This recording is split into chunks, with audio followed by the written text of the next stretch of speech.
अस्सलाम वालेकुम। मैं हूं आपका होस्ट मोहम्मद अमीर हमजा। इस वीडियो में बात की जाएगी मकई के बीज को सीड ट्रीटमेंट यानी कि जहर आलूद करने के हवाले से कि मकई के बीज को जहर आलूद करना क्यों ज़रूरी है, इससे क्या फ़ायदा हासिल होगा और मकई के बीज के सीड ट्रीटमेंट के इंतखाब में किन बातों को मद्देनज़र रखना चाहिए और मार्केट में कौन कौन से अच्छे सीड ट्रीटमेंट मौजूद हैं। तो वीडियो में आगे बढ़ने से पहले मैं आपसे गुजारिश करूंगा कि अगर आप इस चैनल पर नए हैं तो इस चैनल को सब्सक्राइब कर दें ताकि आपको आने वाली मजीद वीडियोस भी वक्त पर मिलती रहे। काशकर भैया, सबसे पहले बात करते हैं कि मकई के बीज को जहर आलूद करना क्यों जरूरी है। मकई के बीज को जहर आलूद करना इसलिए जरूरी है कि जब हम मकई की फसल की बहारिया काश्त करते हैं तो मकई का बीज काफी दिन तक जमीन के अंदर मौजूद रहता है और इसका उगाव दर्जा हरारत कम होने की वजह से देर से होता है। तकरीबन 18 से 20 दिन बाद उगाव शुरू होता है और अगर मौसम मजीद ठंडा हो जाए तो उगाव और भी लेट हो सकता है।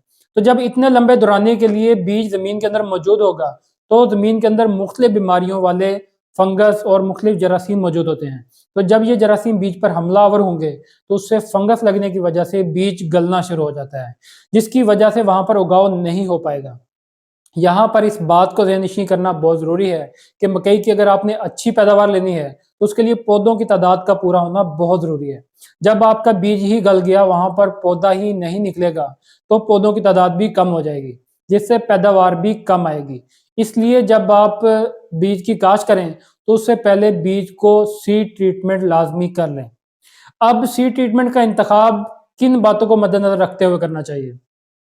जब आपने सीड ट्रीटमेंट का इंतखाब करना है तो कोशिश करें कि ऐसे सीड ट्रीटमेंट का इंतखाब करें जिसके अंदर फंजीसाइड यानी कि बीमारी से बचाने वाला जहर भी और साथ में इंसेक्टिसाइड यानी कि कीड़े मार जहर भी मौजूद हो। क्योंकि जब हम बीज को सीड ट्रीट करते हैं तो अगर दोनों तरह के जहर मौजूद होंगे तो फंगस के हमले से बीज को गलने से फंजीसाइड बचाएगा और जब फसल उगेगी तो पौधा उस वक्त बहुत नाजुक होता है। उस वक्त पौधे पर शूट फ्लाई का हमला बहुत तेजी से होता है। तो जब आपने इंसेक्टिसाइड भी साथ में ट्रीट किया होगा तो आपकी फसल पर जो शूट फ्लाई है उसका हमला बहुत कम देखने को मिलेगा। इससे आपकी फसल इब्तदाई दिनों में कीड़े के हमले से बच जाएगी। तो अब बात करते हैं कि मार्केट में कौन से अच्छे सीड ट्रीटमेंट मौजूद हैं जिससे फसल को ज्यादा फायदा हासिल होता है। तो उसमें केंजो एजी एवियल ग्रुप की जो जेली कंपनी है, इसका अर्जाइल सुपर, जिसके अंदर फंजीसाइड और इंसेक्टिसाइड दोनों मौजूद हैं।